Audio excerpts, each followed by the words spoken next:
नमस्कार सर्वांना, आपली शेती या यूट्यूब चॅनलमध्ये तुम्हा सर्वांचं स्वागत आहे। तर आज आपण मेथीच्या प्लॉटमध्ये आलेलो आहे। आपण मेथीचा नवीन प्लॉट चालू केलेला आहे काढण्यासाठी। पाहू शकता किती सुंदर असा प्लॉट आलेला आहे। मेथी सुंदर आलेली आहे आणि आपण यात ऊस केलेला आहे। ऊस दिसत आहे बघा, ऊसात मेथी आहे आणि वर भुंड्यावर फ्लावर केलेला आहे। आपण फ्लावर बांगल्याला आलेला आहे, बांगलन चालू करायची आता।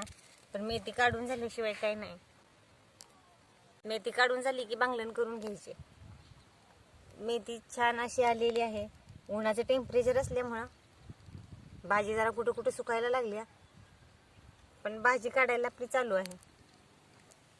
तर ही भाजी फ्लावर आणि मेथीची भाजी, फ्लावर आणि ऊस हे पाहायला तुम्हाला कसं वाटलं हे कमेंट करून नक्की सांगा। आवडल्यास लाईक शेअर सबस्क्राईब नक्की करा। व्हिडिओ पाहिल्याबद्दल धन्यवाद।